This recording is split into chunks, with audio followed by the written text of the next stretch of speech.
The lovely Cam Rogers, the host of the Cam Rogers Show. By the way, welcome. I'm not Cam Rogers. I'm Harris Rubenstein. He has been going on and on for months now about how Dez Bryant is going to sign with the New England Patriots when he does end up signing with the team. Now, in office, I've been telling him for as many months that he's crazy. Now I finally have the opportunity to explain why he's crazy. Because Dez Bryant going to the New England Patriots makes zero sense. No sense at all for either side. So let's start with the facts that we know right now about Dez Bryant. Dez Bryant so far has turned down 2 contracts, 2 with 2 different NFL teams. He turned down a 3-year, $21 million deal with the Baltimore Ravens, and he turned down a $5 million deal with the Cleveland Browns, possibly even more money than that coming in from Cleveland. That $5 million deal that the Browns offered him would make him the highest paid wide receiver on the Patriots and would be the highest paid wide receiver that they've had on the team for the past 7 seasons. Now, the contract option that the Patriots were paying Brandon Cooks last year was a little bit of, it was around that number as well, but that was also a first-round pick that they traded for. That was not a contract that they signed him to. That's what I'm talking about. Julian Edelman's contract is nowhere near the amount of money that they're paying Dez Bryant. Chris Hogan's contract is nowhere near the amount of money that Dez Bryant wants. So why would the Patriots pay Dez Bryant more than any other wide receiver on their roster when he simply hasn't been effective for 3 consecutive seasons? The whole Patriots issue on their offense is health and consistency. Health and consistency. And you're going to bring in Dez Bryant, who has had neither health nor consistency over the past 3 years of his career. Now credit, from 2012 to 2014, he was one of the 5 to 10 best wide receivers in football. It ain't 2014 anymore, folks. It isn't. It's 2018. And Dez Bryant over the past 2 seasons has not looked like the same wide receiver. He simply hasn't. And if he hasn't been able to actually get some legitimate, chemistry with a rookie and second-year quarterback in Dak Prescott, he's all of a sudden going to have fantastic chemistry with Tom Brady in 2 weeks? That's never how it's worked. Chad Ochocinco completely failed. Reggie Wayne completely failed. Nate Washington completely failed. Eric Decker completely failed. Now, Dez Bryant has more talent than all those guys combined at their point in their careers, but the entire Patriots offense revolves around chemistry and timing. And those are 2 things that Dez Bryant has struggled with heavily over the past 2 years. So let's break this down piece by piece. I listed off a couple small tidbits of my argument. Let's go really deep into this. Let's start with the money side of this. So the Cowboys cut Dez Bryant because they did not want to pay him the $10 million plus that they were going to have to end up paying him this year. They asked him to take a pay cut. He said no. They cut him, wanted nothing left to do with him. Now, the Patriots have had a lot of money issues on offense over the past couple of years. Julian Edelman was signed to a below-market deal for the amount of production that he was putting up. Chris Hogan, when they signed him, was coming off only 1 good season with the Buffalo Bills. They got him for an absolute steal. But over this offseason, we have heard a rumor that Chris Hogan and the New England Patriots are discussing a new extension. Chris Hogan wants $8 million a year. The Patriots said, hell no. So they're not going to pay Chris Hogan, a guy who's been on their team now for 2 all season. They're not going to pay him $8 million, but they're going to sign Dez Bryant for 6, a guy who has been worse statistically than Chris Hogan in the past couple seasons and who is also one of the bigger divas in the NFL. Where does he fit on this salary? They're paying Matthew Slater, one of the best special teams guy in the NFL, $2 million. Philip Dorsett's getting paid $1.39 million. I mean, look at this salary that the Patriots are paying their wide receivers. What, they're going to add Dez Bryant on a 2-week contract? They're going to give him $6 to $7 million a year? It just doesn't make any sense. The Patriots do not pay wide receivers. They didn't pay Brandon Cooks. They traded him away because they didn't want to give him an extension. Hell, they traded away Randy Moss because of contract issues. And they're going to bring in Dez Bryant? It doesn't line up. The money simply is not there for what they want to pay him.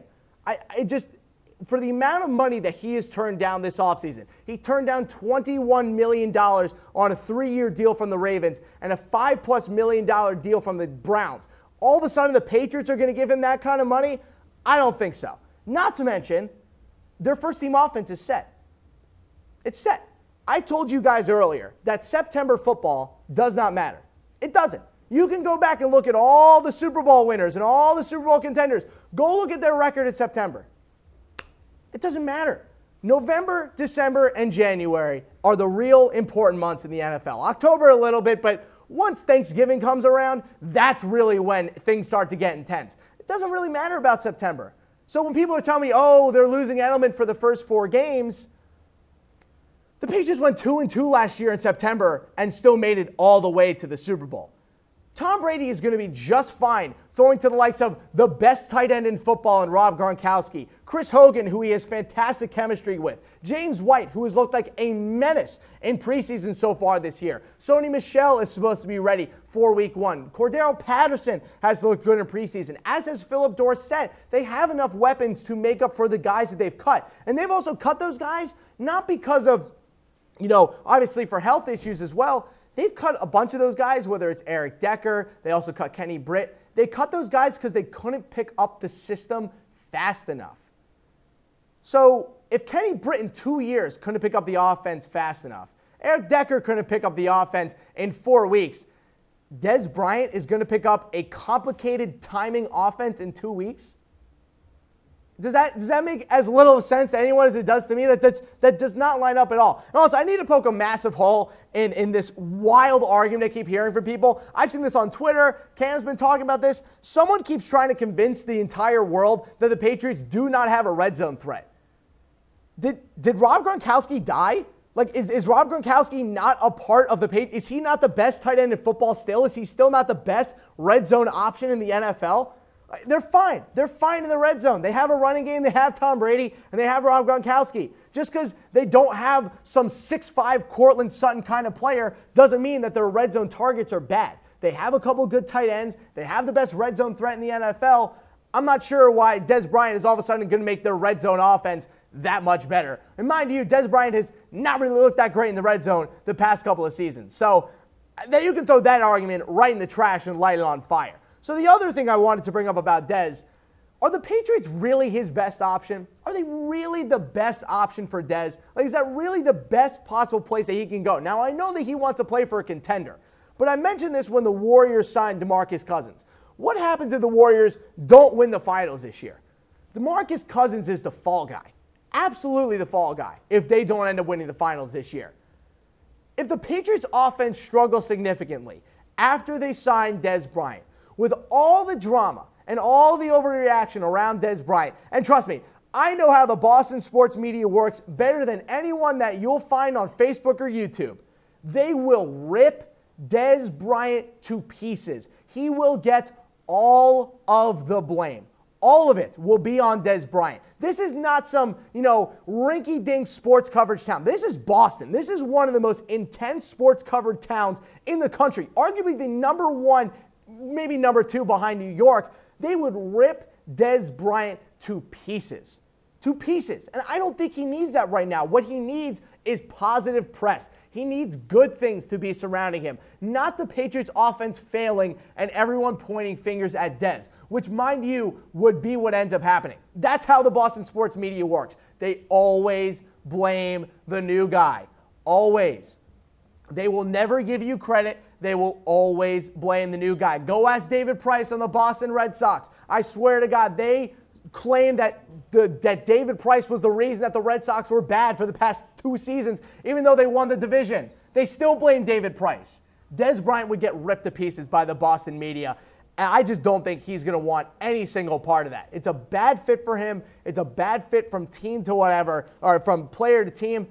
I just don't think it's in Dez Bryant's best interest to get wrapped up in the problems of the Boston sports media. So let's bring up Cam's reasonings for why he thinks the Patriots will sign Dez Bryant. A, the Patriots are thin at wide receiver. Yes, they are. You can pick up a wide receiver off the scrap heap and end up being fine. The Patriots need a red zone target. No, they don't. They seriously don't. They have Rob Gronkowski. They have a nice backup tight end in Cody Hollister. They have a great stable of running backs. And they have the best quarterback sneak man in the history of the NFL. New England has a history of signing old vets. That is actually a very overblown concept. They do sign old vets. Rarely, when they talk about they sign troubled players, it's actually overstated. They traded for Randy Moss because they knew that he was a Hall of Fame level talent. They traded for Albert Haynesworth on the last year of his deal and ended up cutting him before, a couple weeks into the season because he was so bad. Michael Floyd was a waiver pickup because they needed a little bit of depth on the back end of their wide receiver depth chart. And there are other wide receivers they brought in this offseason, like Eric Decker. Again, these were for back end of the depth chart guys, not a number one wide receiver. Next one, Bryant wants to be on a contender. Yeah, he does. What contender wants to bring in Dez Bryant? If you're a contender, you're just waiting for someone to get injured. You don't want him to come in camp right now. He's going to have to learn a whole new system in 2 weeks. It doesn't make sense. And then Bryant wants a one-year deal. Take this from me as somebody who covers this Patriots team a lot. The Patriots might have the worst long-term outlook at wide receiver of any team in the NFL. Signing Dez Bryant to a one-year deal only makes that worse because they are not signing Dez Bryant to a long-term contract after this season. It's not going to happen. Dez Bryant would come here for a couple of games and then get his money and leave. That is not a player that the Patriots usually end up going for. They did it last year with Brandon Cooks, but he was a former first-round pick from a couple years ago, and they traded for him. They didn't sign him to a crazy deal after he already turned down deals from the Ravens and the Browns. The Patriots do not like being used for contracts. It's never really been part of their MO. But what should be part of your MO is using Autolist to buy a used or new car. I was tired of shopping all the billions of sites that there are online. Autolist gives me a safe and secure place to buy my car. Head to Autolist.com to go to the #1 car shopping experience of anywhere on the internet. Autolist coming along with us today on the Cam Rogers Show. So we just went through Cam's reasons why it will happen. None of them really make sense. Let's go into some reasons why it won't happen. So I already talked about a couple of these. They don't pay wide receivers. They simply don't. The Patriots' first-team offense is set. It is. I don't care how many games Julian Edelman is missing. September football is one of the biggest wastes of time. If we went off September football last year, the Chiefs were going to run away with the Super Bowl and beat everyone by 50. That didn't last very long. There are better options out there for Dez. There are simply better places for him to go. I think Seattle would be a better fit. I think Indianapolis would be a better fit. Hell, I think Cleveland would even be a better fit for Dez Bryant. From a player to team standpoint on the field, this is a timing and chemistry-based offense. All the players that the Patriots have cut at wide receiver this offseason, Kenny Britt, Jordan Matthews, Eric Decker, Malcolm Mitchell, they've all been injuries or difficulties adjusting to the system. Dez Bryant has not been able to stay healthy over the past 3 seasons and also has difficulties picking up a new system, like we saw with Dak Prescott in the last 2 years with Dallas. Why would things all of a sudden change with him with Tom Brady? This isn't just, he's not going to summer camp here, people. This is a team that has gone to the Super Bowl 3 of the last 4 years and has won 2 of them. This isn't just some, fun place that he can go to jump around like it would be in Cleveland and win a couple football games. This is a Super Bowl contender that will cut you if you open your mouth and say the wrong thing 1 week. They traded Randy Moss. He complained about his contract once. I remember it was his 2010 Week 4 after they lost to the Jets. In the locker room, Randy Moss complains about his contract. Apparently got into a little tiff with Tom Brady. He was traded the next week.